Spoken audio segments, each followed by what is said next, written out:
Déjà 5 jours passés dans la présence du Seigneur pour la célébration des victoires du Seigneur Jésus-Christ dans notre ministère. Comme tous les soirs, le frère Vincent Abono, qui dirige la tranche réservée à la louange et aux actions de grâce, a poursuivi à partir des Écritures à présenter les challenges auxquels a fait face le Seigneur Jésus-Christ pour donner le salut aux hommes, ce qui a cédé la place à de la louange abondante exprimée par des cœurs pleins de gratitude au Seigneur pour son œuvre. À la suite de la louange, la tranche réservée aux souvenirs a été marquée pour ce soir par l'intervention du frère Paul Olaïton, qui a expliqué et raconté aux frères le fardeau du frère Zach de répandre l'évangile au travers de la littérature chrétienne, connaissant la puissance de la page imprimée. Ainsi, dès le début de notre ministère, le frère Zach et les saints avec lui ont payé le prix pour acquérir des machines d'imprimerie à la pointe de l'heure pour leur époque. Commençant par les machines de marque Roneo d'antan, qui ont servi pour la production des premiers livres qui étaient sous forme de polycopie. À mesure que les technologies des machines d'imprimerie évoluaient, le frère Zach s'assurait que le CPH dans notre ministère soit à la pointe de la technologie en termes d'équipement. Dans la suite de son intervention, le frère Paul Olaïton a lu quelques extraits de la prophétie de Cindy Jacobs et une prophétie reçue du Seigneur par le frère Zach concernant le CPH. Ensuite, la présentation des machines récemment arrivées au quartier général pour le lancement du CPH Koumé est venue attester l'accomplissement de ces prophéties.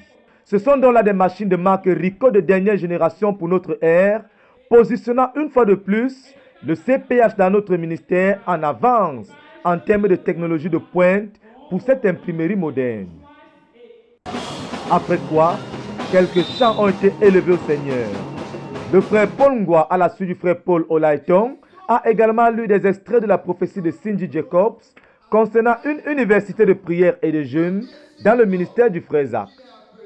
Il a présenté également les évidences de l'accomplissement de cette prophétie, notamment l'existence de l'université mondiale de prière et de jeûne et des lieux de prière qui se sont multipliés et développés dans notre ministère, dans les maisons, dans les églises, dans les villes et dans les nations où notre œuvre est représentée. Il a également mentionné une fois de plus le CPH Koumé comme étant l'un des grands accomplissements de cette prophétie, mais aussi les nombreux arbres offerts par le gouverneur pour produire ce jardin d'Éden, tel que déclare la prophétie de Cindy Jacobs. Une autre vague de louanges a été élevée au Seigneur notre Dieu pour les différents partages et les souvenirs au sujet de l'émergence, de l'évolution du CPH.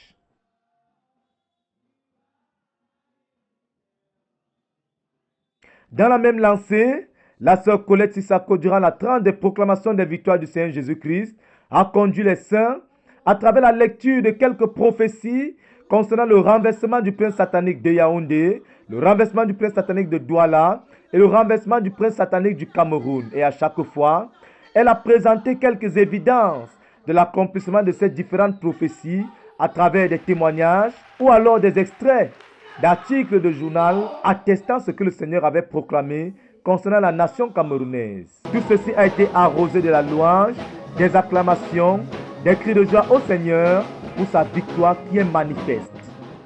À la suite de la sœur Colette Sissako, le frère Hugo, durant la tranche réservée aux proclamations, a lu quelques extraits de la prophétie de Brazzaville dans laquelle le Seigneur proclame, je cite, « Ceci arrivera si rapidement qu'il y aura un réveil sans précédent dans chaque aspect du ministère de la communauté missionnaire chrétienne internationale et pour tous les dirigeants et pour tout le peuple de la communauté missionnaire chrétienne internationale.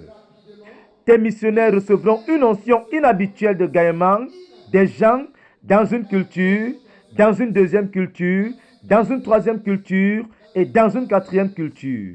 Des portes qui ont été fermées pendant des années seront grandement ouvertes. » Fin de citation. C'est à travers la lecture de ces extraits de la prophétie que le frère Hugo a donc conduit les saints dans les proclamations suivantes. Nous proclamons un réveil sans précédent sur chaque saint et sur chaque domaine de sa vie. Nous proclamons un réveil sans précédent sur chaque dirigeant et chaque domaine de sa vie. Nous proclamons une onction inhabituelle sur chaque missionnaire national et international pour gagner les gens de différentes cultures dans sa nation, pour ne citer que celle-là. Et la soirée a été clôturée comme tous les soirs par la prière pour les fonds et pour la protection. Et il faut le dire, La louange a été au cœur de la célébration de bout en bout. Document pour la RTVC, Dan Josué Molola Bekoum.